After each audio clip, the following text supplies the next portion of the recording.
Okay, so while I was sat here waiting for someone to watch my Walmart corporate training video, but clearly all of the corporate staff are up to snuff on how to properly run a functioning business, I decided I would follow the advice of one of my few commenters, shout out to you AA, and make my Silent Hill Origins video. Also, in case you weren't aware, I make videos on TikTok, Instagram, and YouTube, so follow or subscribe wherever you haven't to help me grow so my existence is validated. Silent Hill Origins is the 5th installment to the Silent Hill franchise and the first developed outside of Team Silent. Developed by Climax Studios and published by Konami, the game is a prequel to the original Silent Hill, and thank God for that, otherwise the name Origins might not make sense. 7 years prior to Harry Mason's tale, we are introduced to Travis Grady. Travis is a truck driver and assumably his mid-30s with hands down the most stereotypical blue-collar name I've ever heard in my life. He also bears a striking resemblance to Seabass for some reason. He's currently running late and decides to make a detour through Silent Hill to save some time, although I don't know how driving through a populated town is faster than taking an interstate. On the outskirts of town, he sees a figure dart across the road and slams on his brakes to make sure everything is okay.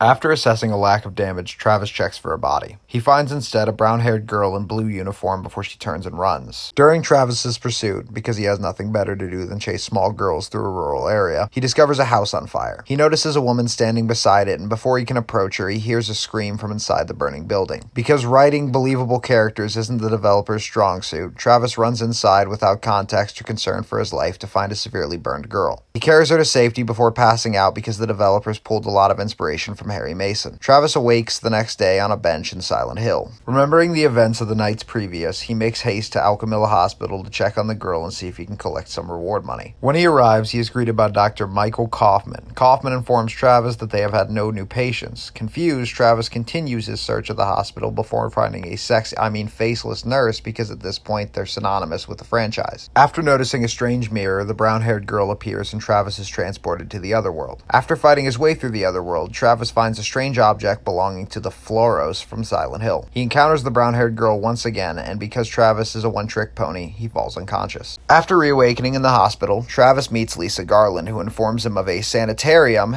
and that the little girl he rescued tragically perished in the fire. Disappointed but not deterred, Travis steals some oxys and medical equipment before leaving the hospital. On his way to the sanitarium, he witnesses a large monster referred to as the Butcher brutally mutilating a faceless nurse. Now, if you're thinking that a hulked-out monster with a sharp object and middle mask sounds familiar, don't. It's an incredibly creative and completely original idea. When we finally reach the sanitarium, Travis is greeted by Dahlia Gillespie, the woman outside the house fire.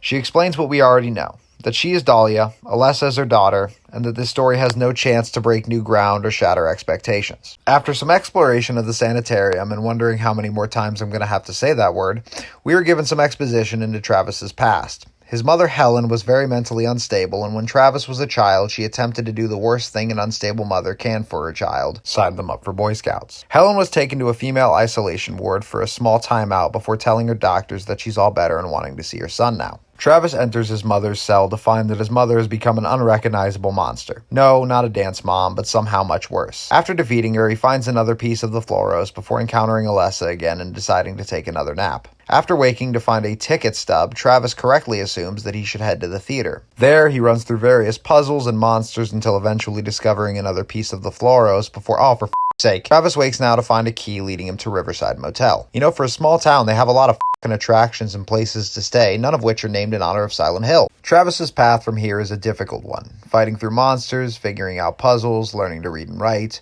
arduous tasks for Travis to overcome. Eventually, he faces off against the Butcher. After defeating it, he runs into Dr. Kaufman and Lisa Garland doing nothing inconspicuous or graphic in a seedy motel room. After both Lisa and Kaufman leave, Travis makes his way around until he comes across the key to the motel room that himself and his father stayed in while visiting Travis's mother in the hospital. Here it is revealed that Travis's father took advantage of his son's absence to watch some adult-themed films. He also shares with Travis that it's time he faced up to what happened, before turning into a monster and attacking Travis. Afterwards, Travis finds the 4th piece of the Floros, and like Tupac and Biggie after the height of the East Coast-West Coast rap feud, decided to play dead. He awakes inside the basement of Alchemilla Hospital. If it hasn't felt repetitive yet, I'm sure it is by now. He eventually finds the centerpiece of the Floros. After putting it back together, he leaves the hospital only to be accosted by Dahlia, who blames Travis for freeing Alessa. He turns to find Alessa going Super Saiyan on the town. He begins to escape the town using a map that I can only assume he drew himself. Eventually, he reaches Green Lion Antiques shop before bumping into members of the Order, performing another ritual on burned Alessa. Travis is sedated with a sleeping gas because because he hasn't had enough head injuries up to this point. He is transported to a nightmare world to fight the entity within the Floros. Before defeating it, returning to the fog world, and the Floros releases a light into Alessa, creating an infant-like form on the top of her body. At this point, you will be greeted with one of 3 endings. I won't spoil them for you, although I should, because they're rather pointless and do nothing to flesh out the story or add anything to it. If you did enjoy this, though, once again, please check out Nitro Rad and Grand Gaming channel for a full analysis of gameplay and mechanics. It seems I'll be continuing the series until its finale, but once again, if you haven't subscribed or followed on my other social media, I'll either link them in the description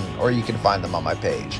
So please check them out and help me by showing your support. Eventually, I will be changing up my content to make it more exclusive for all platforms. Last but not least, please leave your comments and let me know what series you want me to cover next. I'm happy to take requests. Other than that, stay tuned for Silent Hill Homecoming.